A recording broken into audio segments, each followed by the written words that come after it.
Join your host, Des Hamilton, to find out exactly how to say goodbye to being poor and hello to being rich.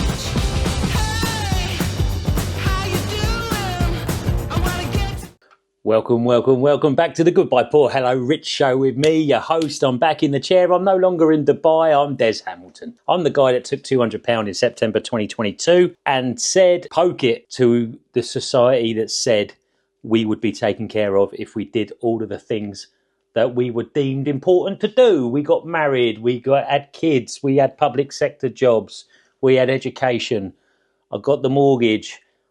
Why is it I cannot live a life? Maybe it was a myth. Maybe that's a different conversation for a different day. You are getting a sense of what's going through my head at the moment. I landed from Dubai this morning around 7 a.m. having flown all night. And you know what it's like on a night flight? Oh, I'll get some sleep.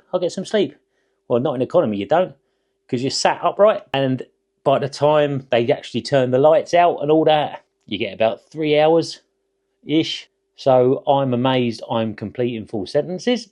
I'm amazed that I've made already 1 minute 10 into this recording. I haven't stuttered over a word. I have gone off on a tangent. Expect that.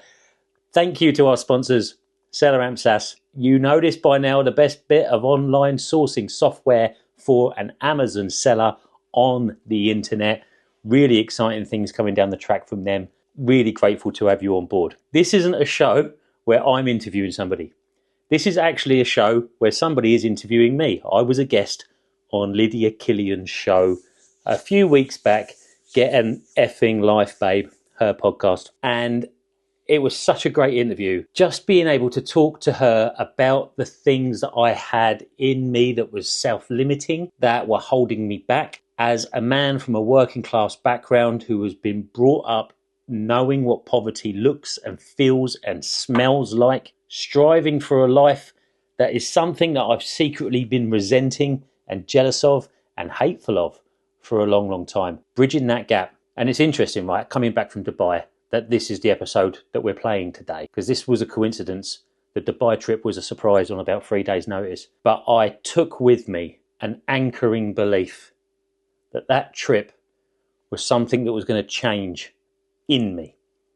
Something that I would look at for the rest of my time, knowing I was worthy of being there. The success that I am is the thing that got me there, and the circles I operated in and the things that I'd done were things that I will do for the rest of my days. I'm conscious of going down a side route here, and I think the interview with Lydia is probably more telling about the psyche I've got and that vulnerability that I think I need to tap into a hell of a lot more. All I'm really showing with you are the highlights, right? And we've talked about the lows, but I don't think I've really talked about them. Let's get that fixed. In the meantime, enjoy the show. Roll 'em. Hi, everybody, and welcome to the Get a Fucking Life, Babe podcast. I am your host, Lydia Killian, and today we have a very special guest on the show. We have a man called Des Hamilton. He is the founder of Goodbye Poor, Hello Rich. He has made it his personal mission to turn £200 into £100,000 over the past few years, and he's documented everything, growing his TikTok page, his own podcast, his YouTube, his Facebook group. And now, as well as Amazon FBA, he's also reaching into the TikTok affiliate world, and he's teaching you how to grow on there as well. I don't feel like I can do him justice as much as he's going to do himself justice. So, Des, why don't you tell us everything about what you do? First of all, hello. Lovely to be on. Really, really glad to be on. We're happy to have you here. Right. What do I do? You know what? I've been asking myself this question so many times. I haven't got a lovely one sentence that can just sort of describe it, you know. What used to be, I'm a civil servant. That was the end of that. Now, I'm a guy that hopefully shows you what can be done if you want to make money online. I want to be the guy that's just a few steps ahead of you. I'm still only 2 years in. So if you want to get started, you can still only be 2 years behind me, which is nothing. And I'll show you how to make money online. It's not about £10,000 a month, side hustles for the broken lazy. It's nothing to do with that. It's about what's realistic and how £200 each month could genuinely change your family's life. £500 could. And we will get you to a place where if you wanted to get 5 grand, 10 grand, we'll get you there. But we do it realistically. So that's what I look to do through various different secondary income streams. I love that. And you mentioned that, people would only be 2 years behind you, but with a mentor, that doesn't have to take 2 years. So Exactly right. the fact that you've documented it with your TikToks and everything that you've done, you are actually saving people so much time now because you've done the hard work, you've done the graft, you've figured out what works and what doesn't work in terms of the Amazon selling and the growing a space online as well. And now you can pass those tips down and cut people's time in half almost, probably more. Yeah, absolutely. Funny enough, it's through exploring all of these income streams. Everyone will tell you that, oh, this one's a scam, dropshipping's a scam, Amazon FBA is a scam, print on demand is a scam. None of them are. None of them are. It just depends on what suits you and your mindset and what lights your fire, So Definitely. what I do is I've gone through as many as I possibly can to find the ones that I like first and foremost, but then also which ones I know could help regular people, people that need it, people that they want to earn money on the internet, but they haven't got a clue how because they've been brought up to think if they want money, they've got to mow lawns or walk dogs. Yeah. And I've got to say, no, you can actually do it from home and you can actually do this. And you're dead right. We've put systems in place now where the only thing that's slowing you down really is how much time you've got available to you. Yeah. And it's lovely. It's I mean, lovely. you say that, but you've got 4 children, so your time was limited anyway with an actual job and a family of four and a wife. You've been able to create this whole new world for yourself with the limited time that you had in that circumstance. Yeah, yeah.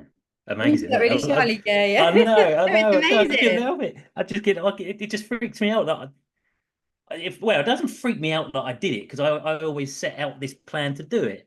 But it's only when you look back and you see what you've actually achieved, you think, bloody hell, I did that, Yeah, And I know you do from the life that you had to the life that you've got now. You sort of look back and go, that was a different world. But definitely. yeah, once you've got that motivation to change and that fire inside you that no matter what, I'm making my life better, you do it with every possible way you can, don't you? Definitely. And I think as well, you know you're going to do it, but then like you said, you sit back and look at everything, you're like, oh my God, I did it. And you're like, you look back like it was a fluke and you're like, no, I'm going to do it again now and I'm going to go get the next thing. But it's just gorgeous looking back and thinking, wow, I did that. And I think that's what's amazing about what you're doing at the minute, because you're going to pass that gift on like a domino effect to Yeah. everybody that's following you and actually, taking heed of what you say. So what was the defining moment that made you think, no, I'm done with the rat race. This isn't it for me. This isn't the life I want. Many of us think about having a business. We all sit there dreaming of, oh, I could become a pop star, I could become this, I could become that, whatever it might Yeah, be. yeah. We all have these fantasies. But what made you take it from just an idea in your mind to, no, I'm doing this? Yeah. It was a culmination of things. I wouldn't say there was any one specific thing. It was someone said it to me the other day that it was the Chinese water torture. There was just a tap, tap, tap, tap, tap. My life was just getting slowly worse and worse, and you don't even notice. You know it when you accidentally put on 4 stone. No one puts it on overnight, do they? It's I the did same. You that. I lot. did that when I was 21. Oh, did you? Right, take that back. Take that out. Take that. Definitely wasn't an accident. You think it is. Suddenly you look one day and you're like, oh my God, but it is the accumulation, like you say. It's just that daily habits that contribute to it. Exactly, exactly. Whether it's getting into debt and stuff, no one gets into debt overnight. You slowly, slowly go through it. And Yeah. we realised, so Claire and I started seeing each other 2018, my wife Claire. We got married New Year's Eve 2021.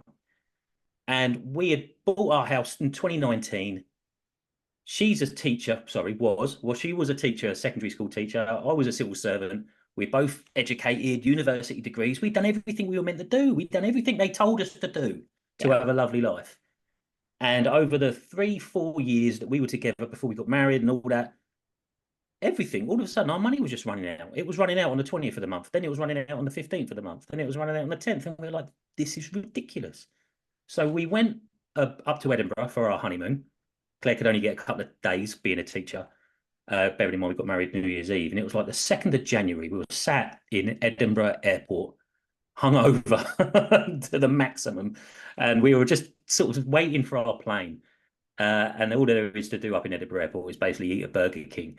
So we're sat there with our Burger King and we're saying, right, what are we going to do? Brand new year, 2022, we need to make some money. And Claire went, I'm going to do side hustles. I'm going to do the penny saving challenge. I'm going to do mystery shopping. I'm going to do paid surveys. And I went, right, you do that. I'm going to look into this Amazon thing. This was January. And then I looked into that. I went down a couple of rabbit holes, and it was around sort of like the middle of the year, 2022. And I said, right, okay, I think I know enough now to know which model suits me and what I need to do. But before I do it, I want to write it down and do it properly. So I made sure it wasn't just an impulsive thing. I sat, and I think one of the things that seems to separate me is that I did a business plan, and then I did what my brand values are. Even though it's just Wow. reselling stuff, I thought, no, if I'm going to do it, I'm going to do it properly. I'm going to scale Yeah. it up. So I'm going to write, okay, how much money have I got? Now, if I make 30% on that every month, what would that get me in 6 months, 9 months?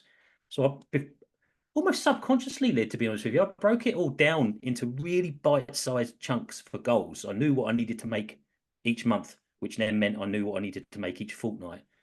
And at the same point, I knew I wanted to document it because, well, you know me, I like a ramble, so I thought, well, why not film myself as I do it? Here's a little secret. I went to drama school when I was a kid, so I've always had that about me. Me Did too. you? Yeah. Yeah. That's You can amazing. tell by my TikToks, I'm so theatrical. I'm just like, and it I makes love sense it. now for you as well. I think like all the drama school kids are on TikTok right now. Love that. I love it. But yes, so I thought I'm going to document it. So I got used to all that. And I thought, right, if I'm going to put myself out there, what's my brand? I'm the family man. I'm the guy that works hard in these spare hours. I'm the guy that will show you what to do. And I read a book, Building a Story Brand, which teaches you basically how to tell stories, because that's all everyone is ever interested in anyway. Mhm. So I knew then that my audience were going to be my hero. I was going to be the narrator. The government and the state of the world were the baddie that we had to beat, and we do it through making money on the internet. And that was kind of, I knew I was going to do that before I made my first post, before I bought my first product, and I put a plan in place and got going. I love that. We have so many similarities because I always say to my audience as well, nothing you see on my page is an accident. I studied TikTok. I studied how people were showing up on there and not performing per se, but how they were portraying their story, like you just said. And it's so interesting to know that you did that as well, because I think a lot of us, we go into like Amazon selling and we just try whatever's coming our way. We don't really plan it out. We kind of just see, oh, let me try this for 2 weeks and then we give up because we don't Yeah, have that plan or, like you said, those bite-sized goals in place. exactly. I say it to a few people on my webinars and stuff. I don't think you realize how much hard work it is to make things look as impromptu as we do. Yes, definitely. And people say, "Oh, you can just press record and talk into a phone." I go, no, you've no idea what I do before I press record and talk Yeah, into and a it's phone. practice. It is practice. I Yeah. said to you before we started, like I'm organized chaos, but there's still some organization in it. Like there's Yeah. still a lot of thought that goes into each piece. So I love that you did that as well.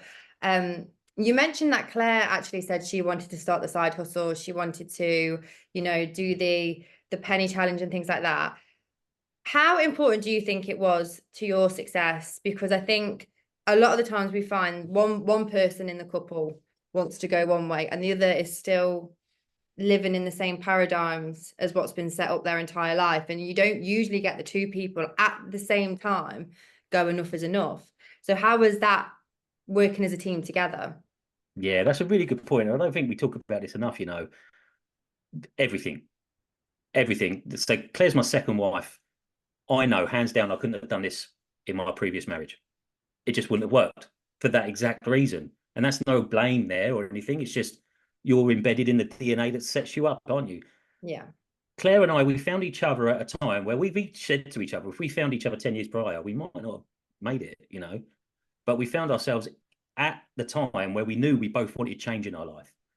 So Claire, when I met Claire, no children, had her own flat in Hove, career driven. And there's me with more baggage. Jesus, I can't even imagine. Here, we have two kids, love. Have a divorce. But yeah, it's incredible. So we came into each other's lives. And at that time, Claire was sort of head of the Duke of Edinburgh Award for the school that she works at, Oh, wow. or one of the key people. And she had a trip coming up. We were only seeing each other for about a year at this point. And she had a trip to go and sort of do the base of Mount Everest. So she flew out to Nepal and was there for about a week or so, 10 days or so, and came home.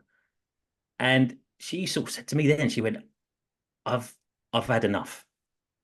I've gone out to this place where people are so poverty stricken and so poor and have got nothing but the bare essentials. But all that matters is family and community. Yeah. And they're the happiest people. She said, why is it we're depressed over here when we've got all of the things that the Western world thinks are luxuries? And she said, my focus has changed. And she truly meant it. So it was a case of, right then, what can we do? And even then, I didn't know. This was like 2018, 2019. So even then, we didn't know. But I think COVID changed a lot as well, Lyd. I think all of a sudden, having the freedom to be at home with my kids every day, and that was something I never had. No. And if you did, it's in the school holidays whilst you're still at work. Yeah, exactly. No one ever had that, oh my God, this is what life could be like feeling. No, that's it. Because especially we were all part of the machine, and it's a weird thing because I don't say this flippantly, but we had no problem with lockdown. It was fine because we were really comfortable with each other, and we got to see the kids, and we were able to work from home, and everything was lovely. And we realised then, I don't want to go back into the office. Yeah. And I found myself making excuses and without actually knowing what the problem was. But then the money thing happened, like we were skint. And then when we started making money and you could see freedom was a thing, bloody hell, you realised how much you actually wanted it. Definitely. What do you think was the biggest challenge within the £200 to £100,000 challenge? What was the challenge within the challenge? Yeah. And if you want to talk a little bit on how you got from 200 to £100,000 as well in the past 2 years, I'd love to hear about that as well. Yeah, no problem. So initially, it was £100 because that was genuinely all we had. We went, right, let's just throw £100. And if we lose it, it's a lesson learned. So we had those £100. But then the first £100 will go, it went so well. We found these products that we knew would turn a profit on Amazon. So we were doing things like you go to B&Q, you find something on sale, you buy it cheap, you send it into Amazon, it sells for more money, and you keep the profit. That's Amazon FBA in a nutshell, or retail arbitrage. We started doing that, and we found so many good deals, and we could see at this point that we had proven that the concept works. We're like, well, let's throw another 100 quid at it because our cash flow was tied up, which is one of the big problems you have if you start off with such a small amount of money. Yeah. We were aware of the biggest problems, and because this is what we talk about. I did the research. I absorbed so much YouTube content. I knew what to expect in that first month. I knew that the cash flow would be shit. And I knew that I'd be working my hardest and my longest for the least amount of money. And that's something I really bang on. That's almost my mantra. For the first 6 months, if you've got no money and you're learning something brand new, you are not going to make 10 grand a month. You need to be okay with the fact that you're going to earn about 25p. But you're going to be working your nuts off for it. It's so accurate. It's true, though, isn't it? No, it is true. But you're learning a new language and a new process. Oh, anyway, but yeah, so we knew that challenge. We knew that was going to be a thing. What was really nice is that the socials went really well, almost straight away. So we had all of this positive reinforcement. And I was already at this point, I was already putting my affirmations in place. I knew what it was. I was calling it a frequency at the time. I don't call it that anymore, oddly, as I've learned more about the whole thing. But yeah, I knew that I was grateful. I was working towards it. I knew what I wanted to do. So those sort of fears weren't really, I wouldn't call those a challenge, oddly. The challenge was spinning the plates of my life, my work, and what was growing with the business, sacrificing cleaning the house as much as we should have done. The garden grew into an overgrown mess. Our sort of quality of life was slipping away a little bit because we were throwing everything we could into it. Claire and I, we were kind of passing ships in the night for about 6 months. In the first year, our youngest hadn't been born, so Claire was pregnant for that, of course, which comes with its own challenges. Claire had she had a scare, basically. The doctors thought she had a blood clot in her brain. So, and then they turned out, no, it was just an incorrectly read MRI result. Oh, and we were like, well, how do we know that you're reading it right now? Yeah. You know, that was you got it wrong once. I know, yeah. So Claire got signed off about 5 months into the pregnancy from work. So we had all of that. And then the baby was born, and of course, sleep deprivation. So those were the biggest challenges. The bit where work was never a problem. When I was at work, I prioritized my work, but then the business was getting busier.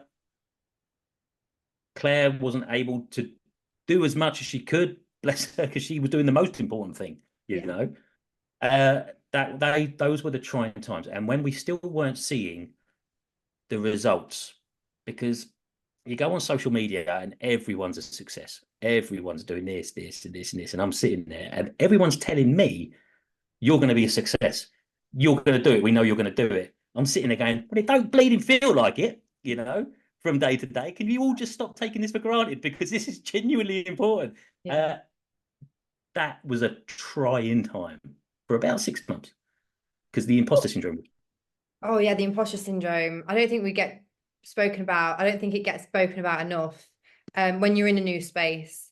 And not just that, you're positioning yourself as a leader within that space as well, to a certain extent, because you're trying to show other people how to do it as well. I know I certainly found that with my industry and when I first started out. And I think those little gremlin voices in your head, they start shouting louder and louder when the results aren't resulting. And the fact that you're able to get through that 6 month period with the health scare with Claire, with the pregnancy, with everything is just remarkable. And I think that's why you are so successful now, or you've managed to create what you've created, because I always say faith isn't real faith until it looks like it's absolutely not going to happen and you still believe anyway. Love it. Yeah.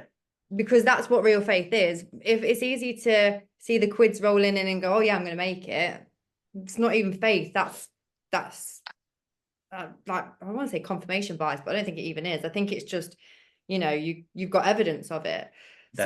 When there's no evidence and you still believe, that's a superpower. And I think that's one of the biggest things in manifestation. If you can harness that kind of dumb, blind faith, hook or by crook, I know it's going to happen, even though the garden's overgrowing, even though, you know, we're not cleaning the house, even everything like that. And you still believe like, no, this is going to come of something. That's personally for me what I try and teach my clients, because that's when it's the hardest to believe, but it's going to yield the biggest results. You know what? Yeah, you're dead right. You're dead right. I can't really talk too much about my day job, but around about that time, they made it clear they weren't overly happy with what I was doing. Around about that time, you and I met. Yeah. And around about that time, I went out and sought therapy. But we also doubled down on our affirmations. I remember. At that time, that was when I learned EFT and learned things like breath work. I've always been really fortunate that I don't seem to suffer with any sort of mental health issues that sort of cripple me. Yeah. When I've had instances, of course, I've reacted accordingly and stuff. But I felt myself going down this, there might be a self-sabotage thing. So I reached out and got therapy. I thought, I want to nip this in the bud. I don't want to do this. And then started speaking to you, started reading more books, started learning more about my limiting beliefs. That was when I really got to work on the limit. Around about the time you launched the 2-week challenge, actually. Yeah, it was. I think we met in March, and I did the 2-week challenge in May, but we'd already been talking about your affirmations. And one thing that Des did, which was amazing, which I haven't even done on my Instagram page, was you shifted some of your affirmations. You were doing your EFT, and you messaged me, you were like, Lynn, I've grown to about 14K in a month. I was like, what? I've not even done that. Yeah, that was nuts. I shifted it to, my charisma shines through. People believe me when I speak. People trust me. People understand that I'm relatable because I'm in their shoes. And I did a post, blew up 500,000 views. Next thing you know, I was literally growing 1,000 followers every 2 days, and it stopped just shy of 20. Crazy. Yeah, it was amazing. The reason why your affirmations were so powerful, though, is because so many business owners, so any business owners right now listening to this, you didn't, when I noticed this, when you told me what your affirmations were at the time, none of them were focused on metrics. None of them were focused on, I want 20K followers, I want 10 grand. There was no mention of any of that. It was all about the storytelling, the brand, the trustworthiness. I think one thing I remember you saying was just about how you wanted your content to hit people and stuff like that. And that's why it grew so fast, because you were focusing on the things that actually bring in those type of views. Yeah, no, yeah, you're right. wherever it is, whether it's the universe, whether it's a god, whatever it is, I don't know what it is, but in my mind, it's an individual. Yeah. Because I find it easier to talk to somebody that's an individual rather than Yeah. an all-encompassing entity, right? And in my head, I'm thinking, if I give that person something so specific, subconsciously, that's an ultimatum. And that's not how anyone wants to be spoken to, you know? I don't want to say, I want this, otherwise I don't believe you. Subconsciously.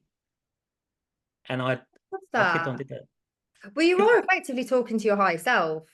I Yeah, believe it's weird because I grew up Catholic, so I believe that there's a God, but then at the same time I believe in a universe, and then some part of me believes at the same thing, and then some part believes it's my higher self. So I've got all these like kind of muddled views, but no matter what they are, it's something. yeah, And I think, like you said, I think it brings a lot of resistance up as well when we're going, I have 20,000 followers and I have this and I have that. Your brain or whatever is going, no, I don't. Bollocks. Da, da, da. And in my yeah, industry, there's a lot of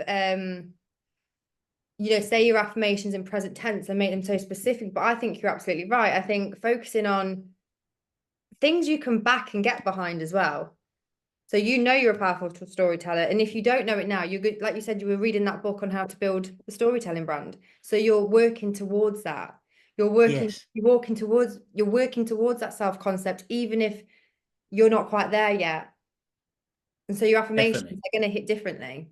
Yeah, because at the same point, if you are talking to somebody that you're treating as your best friend and you're saying, I want 20,000 followers, it feels like, hang on a minute, mate, I'm not a genie in a bleeding lamp, you know? You want to say to them, I want to do this, and you're willing to meet them halfway. That's the point. You're willing to put the graft in at your end Yeah, so you can receive it at their end. To definitely. say, I want £1 million, well, what are you doing for it, mate? You know, Yeah. I think you need to qualify it. You don't want to quantify it. I think that's the best way. I'm a big believer in that. I mean, there's a lot of creators on the internet that talk about manifesting as if it's just wave a magic wand. And I always say it's not Harry Potter. We're not going to flipendo something into existence. It is I do think it's so magical to an extent, and we can create things out of thin air, but I'm a massive believer in doing your 50% for the universe. The universe will give you 100% back. Like Definitely.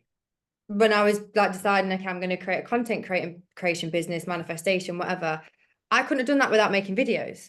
Exactly. I'm not Yeah. going to wake up tomorrow with 100K followers from not making videos and just demanding the universe gives me that. You have to do your part in the equation. And I think again, it's all about choosing your hard, because like you've just described how, there was a 6-month period that was really hard, but then living for the next 20, 30, 40 years, skin with 4 kids, also not being able to do anything because the cost of living is rising so much. So that would have been really, really hard. So I think it's Yeah. about choosing your hard. And I don't know whether it's the pandemic. I don't know whether it's because of the internet age we live in, but I feel like people are a little bit resistant to putting in that effort. They'll put the effort in for someone else's Yeah. full-time job. They'll work for another CEO and give them 40 hours a week. But when it comes to their own manifestations and their own goals, it's like they kind of give up at the first few hurdles, or they really have resistance to putting it. I don't want to say they don't want to, but they had that resistance to putting in the graft for their manifestation. Yeah. I think you said it the best way earlier. It is a faith that you need to have. And I'm not a man of faith. I never have been. But when it comes to this, you have to be consciously aware that you need to put in things that a person of faith would have. You Yeah. know, like the whole cognitive dissonance thing, where if something good happens, that's because of the universe. But if something bad happens, that's because the universe moves in mysterious ways, right? That you've got to have that. And there were times where I was feeling low. I'd put the TV on, Mary Poppins would be on, and I'm thinking, I don't want to be Mr. Banks. That was a big driver for me. Yeah. Mr. Banks, who works at the bank and turns on his own kids because he'd rather please the bank. And I think, no, no, no, that's not what I want to be. I well up when I talk about Mr. Banks, so bear with me. Jesus, man. Oh, That's such a big fear of mine. So the yeah. fact that now that I don't work and I'm there for the kids and I do all of the school runs, that I'm not Mr. Banks. But you start seeing the signs in everything that what you're doing is correct. You know, yeah, that was it. It was never going to stop us. And when things got tough, we doubled down on it. These last couple of weeks, Claire and I have gone, right, our diets are shit. Our schedule is all over the place. Half term's finished. We really want to get the ball rolling. So we went, right, We're coming back on. We're doing the self-concept challenge again. We're doing it again for another 2 weeks. Oh, We're I going to love put on. that. Yeah, this is what we done. We went, right, we're going to have an hour a day for exercise. We're going to have half hour a day for rampaging or self-concept work. That's how we look after ourselves, body and mind, and we've had a really good week, It's literally on the amazing. first day. The difference it makes is incredible. Funnily enough, I've been doing the same. I realized in September I was living in fear quite a little bit. I wasn't living in fear. I'm not scared of going outside. But when it came to growing the business, and I could tell like I didn't want to reach out to other brands and stuff like that. And even doing that, we've been trying to organize this podcast for ages, and part of it's probably my procrastination on growing the business and expanding what I'm doing in the business. But I was like, right, I'm doing a self-concept challenge again. It's my challenge. And I've been the same. I've got a walking pad next to me. That's half an hour a day I've got to do at home.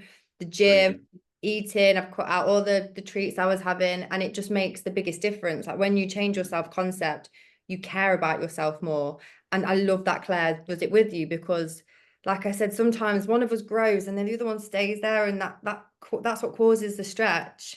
Yeah. And one gets resentment and the other's flying, and it's just that it just doesn't mesh anymore. So I love that Claire's doing that with you. It's so lovely, especially when everyone starts feeling bad about themselves at any one particular time. But what we do know is that the self-concept challenge makes you address it. You Yeah, don't of bury your head in the sand when it just comes back worse the month after and worse the course it month after. does. Nip it in the bud there and then. And who doesn't want to feel better about themselves? Yeah, 100%. I mean, there's this saying called new levels, new devils. And one thing I found with mine is I realized like I don't have like a cringe factor over my business, but it was like that, oh God, I'm starting to reach 100K followers. Like, oh, who do I think I am? And it was like this, no, no, no, let's just stay here. This is really comfortable. I like this comfort. And so no matter what goal you hit, there is going to be new levels, new devils. And so there's going to be Definitely. new limiting beliefs that come up, and then we're going to have to address it all over again. But I think the magic of this work is you know what to do this time.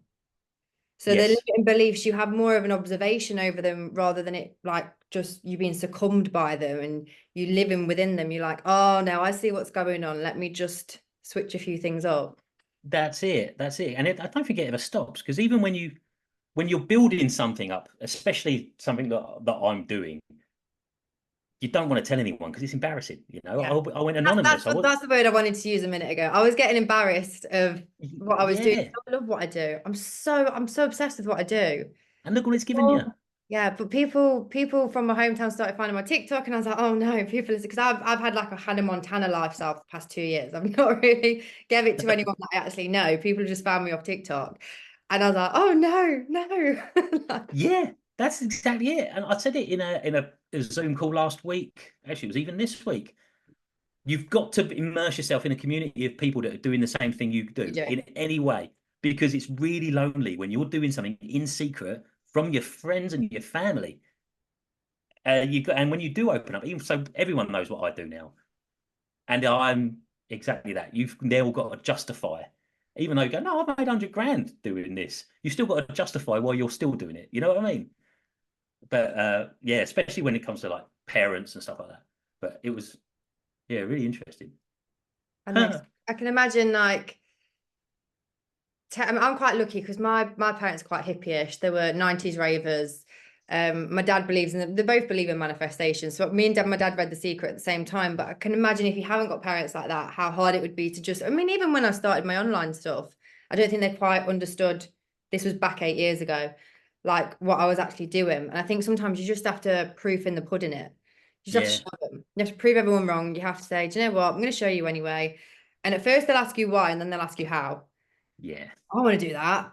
You're like, exactly. oh, nice. Like we had a scenario a couple of weeks ago. Claire made like a grand on TikTok shop, which was amazing, and Wow. we were so happy. And we told like my family, and one of the comments that come back was, "Well, you earned more than that in your old job, didn't you?" We're like, that's not the Well, what? point. What did they say? Sorry. You earned more than that in your old job. Not in a day. I know. Not I on the know. Well, no, phone. no. So that was a month. That was a grand in a month. But Okay, but still, even Claire's still, learning this new thing. not. But I mean, again, like it might be over a month, but it's probably not even a day's work from putting No, the hours time. I mean, and off your phone whilst you've got kids at home, exactly. not And that doing was just one of the income streams that we've got as that. well. You know what I mean? It's like, no. And we come away all of these times. We come away and go, well, we just have to show them. Yeah, 100%. And also, like, it's that kind of, not everybody's going to get on board, even if you do show them. No, It's no. having that kind of just thick skin saying, I don't care, because I'd rather Yeah. have this uncomfort than the uncomfort of my old life. It's interesting. That was the biggest thing that came out of the therapy that I had, was this expectations, this unrealistic expectation I had on my family to understand everything that I was doing. Okay, we'll split it there. That's part one. The other one's coming next week. Amazing, right? Amazing. When we talk about law of attraction and manifestation and affirmations, it all comes down to the confidence you have in yourself. Before we even start talking about the universe or Zeus or whatever it is out there that you believe in, it starts in there. It starts with you. Because if you haven't got the temerity, the courage to look at yourself and ask, why is it I'm not confident in X? You are never going to achieve the things you need to achieve. That needs addressing. And only when you're confident and abundant in yourself do you see opportunities that you believe you're worthy of. So you're not in these circles of people that you're just in awe of, starstruck with, and then you're willing to accept what is a bad deal. It can happen, and it can stifle your journey, and it could stifle your progress in making you a better business person and a general better human being.